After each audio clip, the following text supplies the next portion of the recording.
Assalamualaikum warahmatullahi wabarakatuh. Saya akan menjelaskan secara singkat apa itu good governance dan juga prinsip atau kriterianya. Kita sering mendengar orang-orang membicarakan good governance, tapi kita tidak tahu sesungguhnya apa itu good governance. Good governance atau tata kelola pemerintah sebenarnya merujuk pada suatu kondisi di mana organisasi pemerintahan atau instansi di sektor publik dikelola dengan cara yang sangat baik, sesuai dengan mandat dan kepentingan para masyarakat atau warganya. Di dalam mewujudkan good governance, ada 3 elemen pendukung yang sangat penting, yaitu yang pertama, elemen pemerintah, yang kedua, elemen swasta, dan yang ketiga adalah elemen masyarakat sipil. Ketiga elemen ini perlu bersinergi dan bekerja sama di dalam mewujudkan apa yang kita sebut dengan good governance. Nah, kemudian apa itu prinsip atau kriteria dari good governance? Salah satu lembaga dunia yang konsen dalam mengembangkan good governance adalah PBB atau Perserikatan Bangsa-Bangsa. Kriteria yang pertama adalah partisipasi. Maksudnya, di dalam good governance ada banyak kesempatan terbuka bagi seluruh elemen masyarakat untuk terlibat aktif dalam proses pemerintahan, baik dalam hal pengambilan kebijakan, hal monitoring kebijakan, atau bahkan evaluasi kebijakan. Nah, itu yang pertama. Yang kedua, kriteria good governance adalah rule of law atau yang dikatakan hukum. Di sini maksudnya hukum menjadi panglima. Hukum menjadi panglima penegak untuk melindungi hak-hak sipil masyarakat, untuk melindungi kepentingan publik, bukan untuk melindungi kepentingan politik atau kepentingan ekonomi penguasa atau kepentingan ekonomi elit tertentu. Yang ketiga, kriteria good governance adalah consensus orientation atau orientasi pada konsensus. Maksudnya di dalam good governance, pemerintah berupaya menjembatani berbagai kepentingan yang berbeda-beda untuk mencapai kesepakatan bersama atau menghasilkan kebijakan terbaik demi kepentingan bersama. Yang keempat, kriteria good governance adalah kesetaraan atau non-diskriminasi. Maksudnya, semua anggota masyarakat memiliki kesempatan yang sama untuk menikmati hak-hak mereka, untuk mengembangkan kesejahteraan mereka. Yang kelima, kriteria dari good governance adalah efektivitas dan efisiensi. Program-program pemerintah atau kebijakan-kebijakan pemerintah itu diambil dan dilakukan secara efektif dan seefisiensi mungkin. Efektif di sini maksudnya adalah tepat sasaran atau tepat tujuan. Dan efisiensi ini artinya dilakukan sebaik mungkin dan tepat waktu. Sekian penjelasan singkat dari saya, semoga itu semua bermanfaat.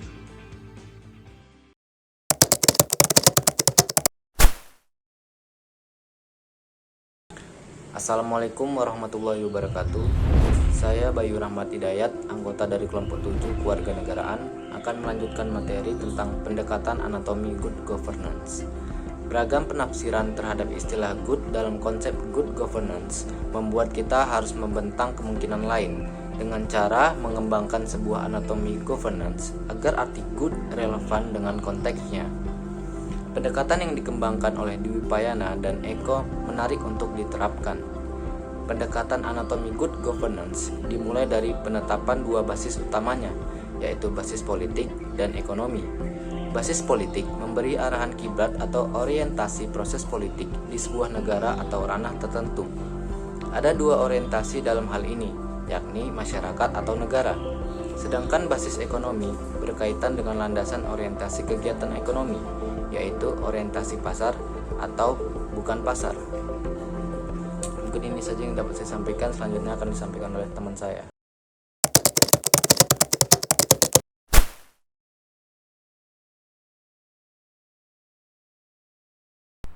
Assalamualaikum warahmatullahi wabarakatuh. Nama saya Fadil Al-Hakim Siregar dari kelompok 7 Kewarganegaraan. Bagian saya di sini menjelaskan tentang pilar-pilar yang mendukung good governance. Good governance hanya bermakna bila keberadaannya ditopang oleh suatu lembaga yang mementingkan kepentingan publik. Nah, apa saja lembaga-lembaga tersebut? Mari kita bahas di video ini. Lembaga-lembaga yang mendukung terlaksananya atau suksesnya good governance dengan baik, yaitu ada 3. Yang pertama negara, yang kedua sektor swasta, yang ketiga masyarakat madani. Adapun tugas negara supaya berjalannya good governance dengan baik, yang pertama yaitu menciptakan kondisi politik, ekonomi, dan sosial yang stabil. Yang kedua, membuat peraturan yang efektif dan berkeadilan. Yang ketiga, menyediakan public service yang efektif dan dapat dipertanggungjawabkan atau akuntabel. Yang keempat, menegakkan hak asasi manusia.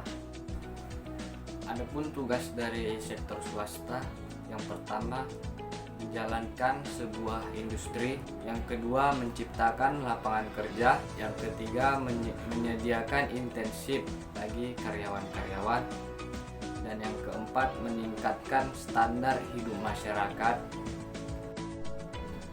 dan yang terakhir yang ketiga kita masuk dalam lembaga masyarakat madani. Masyarakat madani adalah sebuah lembaga sosial yang melindungi warga negara dari perwujudan kekuasaan negara yang berlebihan. Bahkan ya, masyarakat madani ini dikatakan sebagai tiang utama kehidupan politik yang demokratis. Nah, kita di sini bukan membahas tentang masyarakat madani, tetapi apa saja tugas dari masyarakat madani supaya good governance ini terlaksana dengan baik. Tugas yang pertama yaitu menjaga agar hak-hak masyarakat terlindungi. Yang kedua, mempengaruhi kebijakan publik. Yang ketiga, sebagai sarana check and balance terhadap pemerintah. Baiklah, itulah yang bisa saya sampaikan terhadap pilar-pilar yang mendukung good governance. Semoga bermanfaat bagi kita semua. Selanjutnya akan dilanjutkan oleh rekan saya.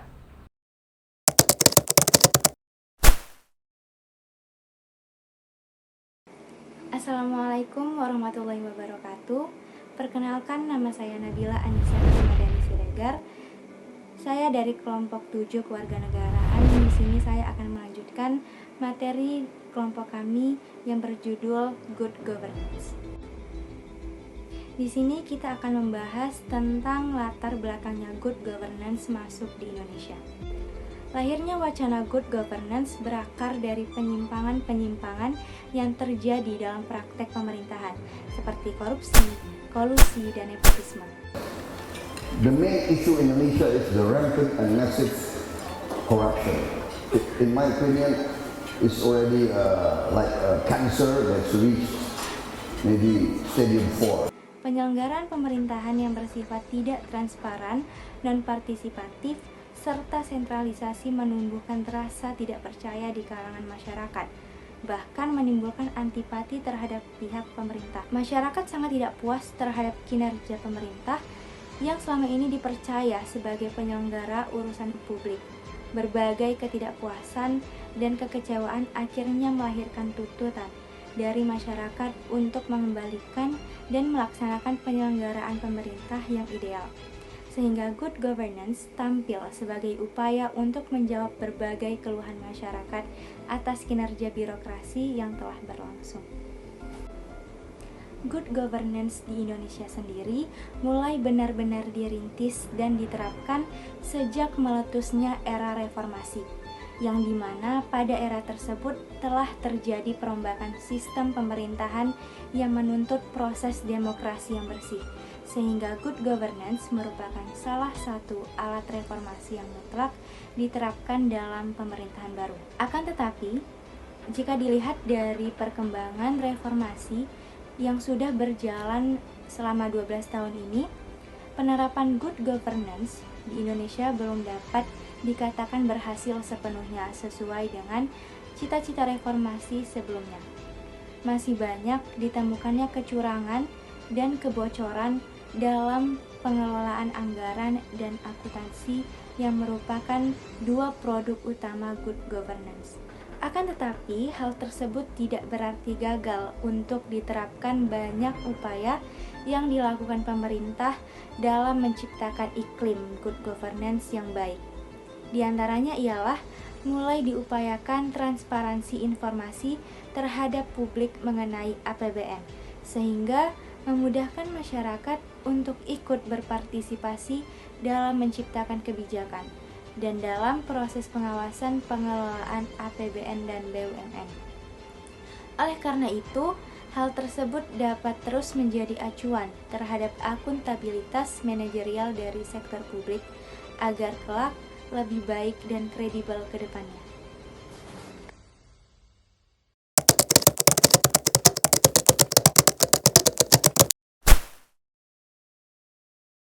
Assalamualaikum warahmatullahi wabarakatuh. Saya Sri Wayuni dari kelompok 7 kewarganegaraan akan melanjutkan hasil diskusi kami yang berjudul faktor-faktor yang mempengaruhi kinerja birokrasi pelayanan publik. Adapun faktor-faktornya yaitu 1. Manajemen organisasi dalam menerjemahkan dan menyelaraskan tujuan birokrasi. 2. Budaya dan kerja organisasi. 3. Kualitas sumber daya manusia. 4. Kepemimpinan birokrasi yang efektif, koordinasi kerja. Selain yang saya sebutkan tadi, ada juga faktor-faktor yang mempengaruhi kinerja birokrasi yang di masa depan, yaitu 1. Struktur birokrasi sebagai hubungan internal yang berkaitan dengan fungsi yang menjalankan aktivitas birokrasi. Yang kedua, kebijakan pengelolaan berupa visi, misi, tujuan, sasaran, dan tujuan dalam perencanaan strategis pada birokrasi. Yang ketiga, sumber daya manusia berkaitan dengan kualitas kerja dan kapasitas diri untuk bekerja dan berkarya secara optimal. Yang keempat, sarana dan prasarana yang dimiliki berhubungan dengan penggunaan teknologi bagi penyelenggaraan birokrasi pada setiap aktivitas birokrasi. Sekian dari presentasi saya, cuman itu yang bisa saya sampaikan. Wabillahi taufiq wal hidayah. Wassalamualaikum warahmatullahi wabarakatuh.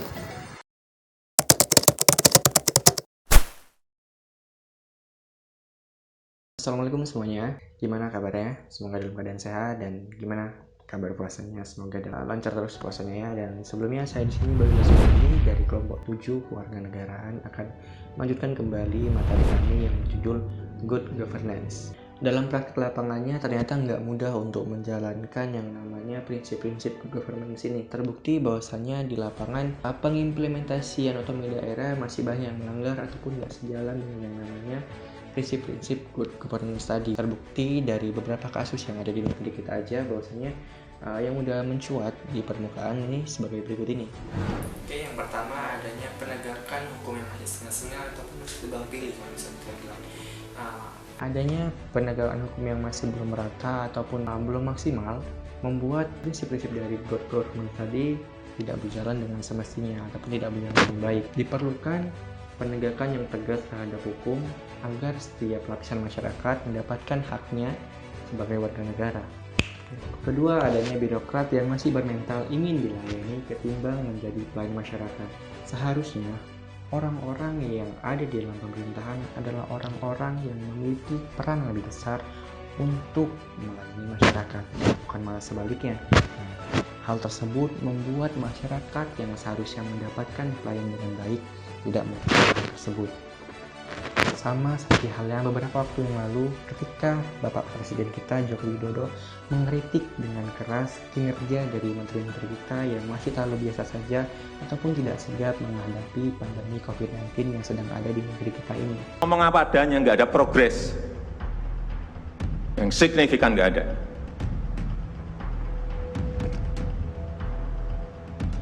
Kalau mau minta perpu lagi, saya buatin perpu. Kalau sudah ada belum cukup, asal untuk rakyat, asal untuk negara. Saya pertaruhkan reputasi politik saya. Sekarang kita masuk ke poin yang ketiga, adanya efektivitas, efisiensi, dan profesionalisme dari para birokrat yang masih rendah.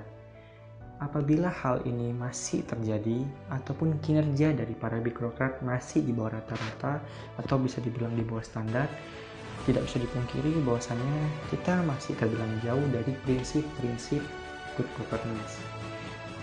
Dan mungkin itulah saja yang bisa saya sampaikan, beberapa contoh kasus yang membuat prinsip-prinsip dari good government tadi tidak berjalan dengan baik. Dan mungkin masih banyak lagi contoh-contoh kasus dan praktik-praktiknya.